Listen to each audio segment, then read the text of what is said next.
Morning. आज हम लोग थर्ड लेसन विमीय विश्लेषण डायमेंशनल एनालिसिस स्टार्ट कर रहे हैं। इससे पहले आप मूल मात्रक और मूल राशियों के बारे में पढ़ चुके हैं। मूल मात्रक और मूल राशियाँ कौन कौन सी हैं, एक बार उन्हें भी याद कर लीजिए, रिवाइज कर लीजिए।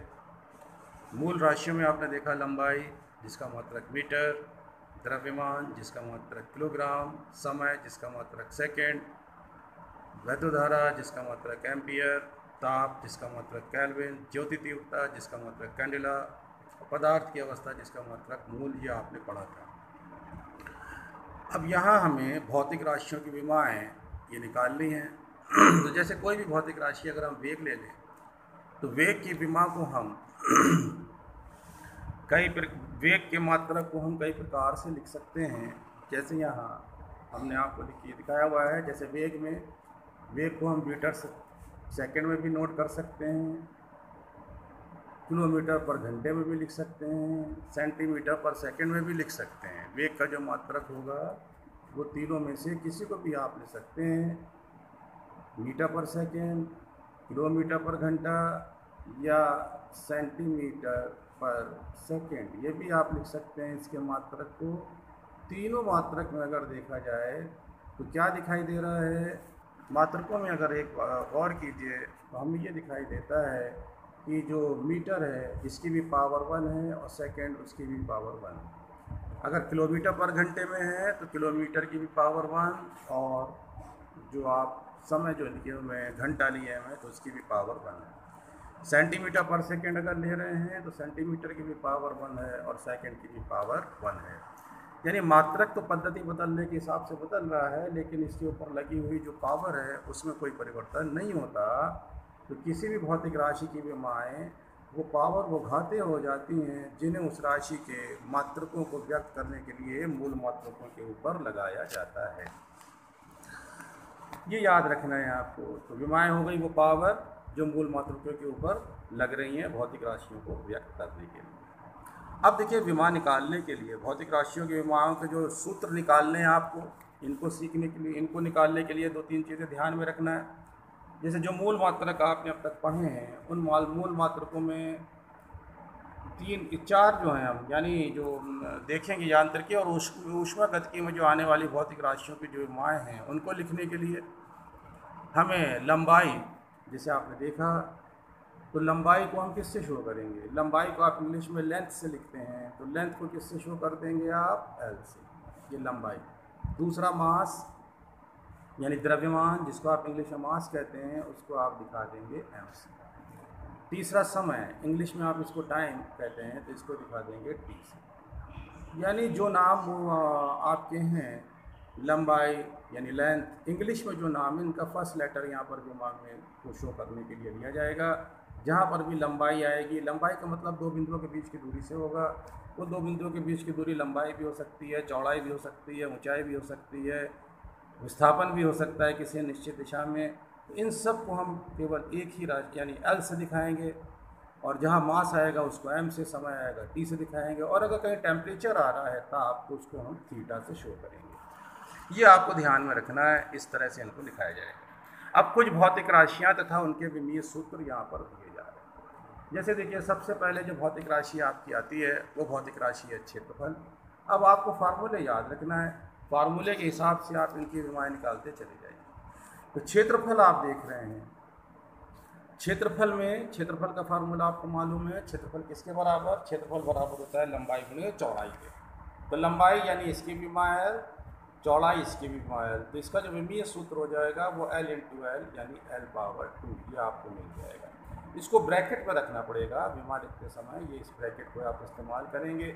इसके अंदर आप इस संकेत को, जैसे L को आपने रखा, इसकी पावर 2 आ गया, ब्रैकेट में ही पावर आपने 2 यूज़ कर लिया। अब अगर आपको फार्मूला याद है तो आप इन विमाओं को आसानी के साथ निकालते चले जाएंगे। मान लीजिए हम यहाँ पर ले रहे हैं वेग। वेग का मतलब क्या है? वेग है विस्थापन बटे समय या दूरी बटे समय। तो दूरी की विमा क्या हो गई? दूरी की विमा को फिर आपने देखा L से दिखा दिया, और समय की विमा को T से दिखाया। तो ये हो गया L/T। T जब ऊपर जाएगा तो इसकी विमा हो जाएगी LT - समय। यानी फार्मूले में वैल्यू आप रखते चले जा रहे हैं। अब देखिए जैसे बल है, बल का मतलब है द्रव्यमान गुणा त्वरण। तो द्रव्यमान को m से दिखा रहे हैं और त्वरण का मतलब हो गया वेग परिवर्तन बटा समय। यहाँ से त्वरण की विमा निकाल लीजिए, वेग परिवर्तन की विमा LT-1, जो वेग की विमा है वही वेग परिवर्तन की विमा होगी LT-1, समय की t हो जाएगी। तो LT-1 अपॉन t जब ऊपर जाएगा तो ये भी पावर -1 और -1 ऐड होकर के -2, तो ये होगा त्वरण की विमा LT-2। ये याद रखिए जहाँ पर भी त्वरण आएगा इसकी विमा हमको LT-2 लेना। तो बल की विमा, बल बराबर हो गया द्रव्यमान गुणे त्वरण, द्रव्यमान हो गया m, त्वरण LT-2, तो बल की विमा हमको मिल गई mLT-2। इस प्रकार से फार्मूले अगर आपको याद हैं तो आप इन विमाओं को निकालते चले जाएंगे।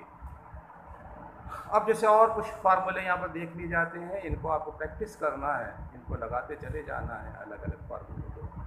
जैसे अब आ जाता है शक्ति। शक्ति किसके बराबर होती है? तो आप जानते हैं शक्ति बराबर होती है कार्य बटा समय, P = W/T, ये फार्मूला पढ़ चुके हैं। अब कार्य की विमा यहाँ रख दीजिए, अगर विमा नहीं याद है तो आप उसको बल गुणा विस्थापन से निकाल लें। कार्य की विमा आएगी mL²T-2 और समय की t, तो ये हो जाएगा mL²T-3, ये आपको मिल जाएगा विमा। मान लीजिए संवेग की विमा निकालनी है, तो संवेग का फार्मूला द्रव्यमान गुणा वेग, तो द्रव्यमान m हो गया, वेग LT-1 हो गया, इसकी विमा हो गई mLT-1। तो इस प्रकार से जो विमाएँ हैं ये निकाली जाती हैं। थोड़ा सा इसमें किसी बड़ी विमा को भी देखिए, जैसे गुरुत्वाकर्षण नियतांक, अगर हमको ये g निकालना है, गुरुत्वाकर्षण नियतांक g, तो इस g का मान आपने फार्मूला पढ़ा F = g, F किसके बराबर? g m1 m2 d², दूरी का वर्ग d², ये फार्मूला आप पढ़ चुके हैं। स्क्वायर यहाँ पर ले लेंगे स्क्वायर। अब देखिए इस g की विमा निकालनी है, तो g की विमा निकालने का मतलब इस f की d² से मल्टीप्लाई हो जाएगी, तो ये हो जाएगा FD², और ये m1 m2 चले जाएंगे कहाँ? डिवाइड में, अपॉन में, तो ये मिलेगा आपको g बराबर बल गुणा दूरी का वर्ग अपॉन द्रव्यमान गुणे द्रव्यमान, यानी ये आ जाता है बल इंटू दूरी स्क्वायर अपॉन द्रव्यमान गुणे द्रव्यमान। तो g की विमा हो गई, बल की विमा बल की विमा आप mLT-2 निकाल चुके हैं, दूरी की जगह l रखा, पावर 2 कर दिया, L² upon m into m। इस m को जब आप ऊपर ले जाएंगे तो एक m कैंसिल होगा, और एक m जो आपका मिल रहा है ये ऊपर जाएगा तो पावर इसकी माइनस हो जाएगी, यानी ये हो जाएगा m-1 L³ T-3। तो ये आपको बीमा मिल जाती है।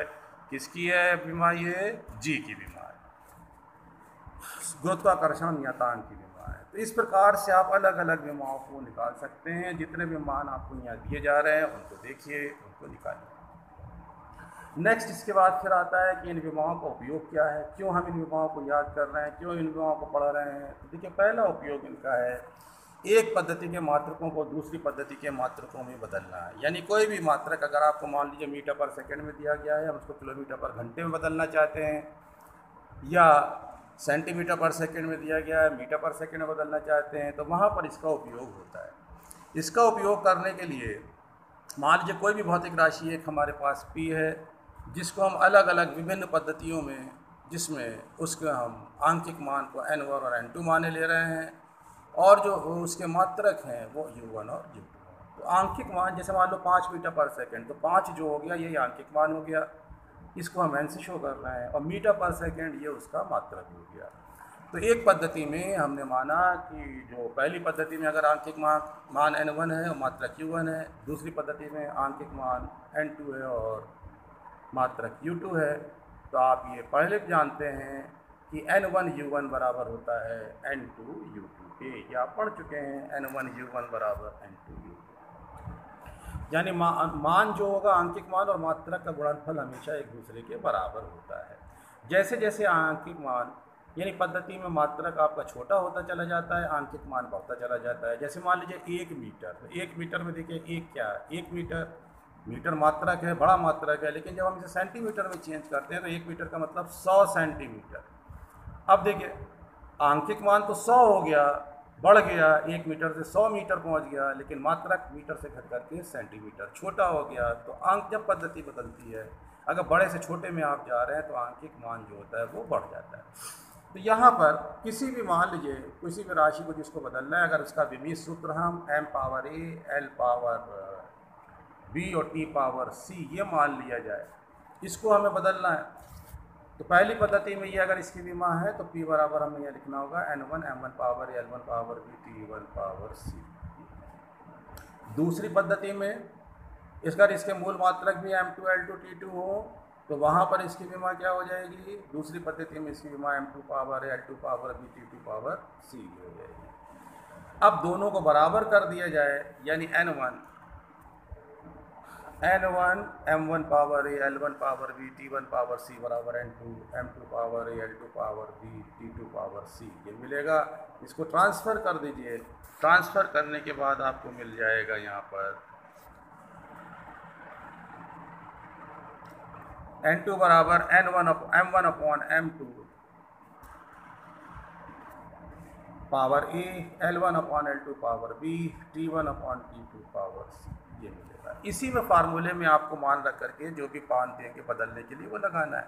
तो याद रखिए m1 l1 t1 वो है जो पद्धति में मात्रक दिया जा रहा है, और m2 l2 t2 वो जिसमें आपको इसको बदलना है। n1 पहली पद्धति में दिया गया आंकिक मान है, n2 दूसरी पद्धति में वो मान है आंकिक मान जो आपको निकालना है। अब फॉर एग्जाम्पल यहाँ पर एक एग्जाम्पल हम ले लेते हैं। उस एग्जाम्पल में देखिए, मान लिया है गुरुत्वीय त्वरण का मान 9.8 मीटर पर सेकंड स्क्वायर है। यदि लंबाई को किलोमीटर में तथा समय को मिनट में नापें तो जी का आंकिक मान विमाएँ लिख कर ज्ञात कीजिए। यानी अब इसके मान क्या मिलेगा हमको, ये विमाओं की सहायता से हमको निकालना है। जी के आंकिक मान को दिया किस में गया है, मीटर पर सेकंड स्क्वायर में, बदलना किस में है, किलोमीटर और मिनट में बदलना है। तो चूंकि गुरुत्वीय त्वरण है तो सबसे पहले जिस मान को भी आपको बदलना होता है उसकी विमा लिखा कीजिए। तो गुरुत्वीय त्वरण का मतलब त्वरण हो गया, और त्वरण की विमा पढ़ चुके हैं LT-2। तो इसका मतलब यहाँ इसकी जो विमा होगी वो LT-2। पहली पद्धति में इसकी विमा अगर आप ले रहे हैं मान लीजिए n1, तो n1 के साथ l1 t1 पावर -2 और n2 के साथ l2 t2 पावर -2। आप सीधा ये फार्मूला भी लगा सकते हैं, n2 बराबर n1 l1 upon l2 power 1, तो 1 है तो छोड़ सकते हैं, दूसरे ब्रैकेट में t1 अपॉन t2 पावर -2 ये लगा दीजिए। n2 बराबर n1 का वो मान जो आंकिक मान दिया गया यानी 9.8, इसको रख दीजिए। l1 जिस पद्धति में मात्रक जो दिया गया, तो आप देख रहे हैं लंबाई का मात्रक यहाँ पर मीटर है, तो यहाँ पर आपने l1 की जगह मीटर रखा। बदलना किस में है, इसको बदलना है किलोमीटर में, तो हमने यहाँ पर किलोमीटर, l2 की जगह किलोमीटर रख दिया, किलोमीटर। समय जो दिया गया है वो सेकंड है, यहाँ पर सेकंड ले लिया गया। बदलना किस में है, मिनट में, तो यहाँ पर मिनट लिख दिया।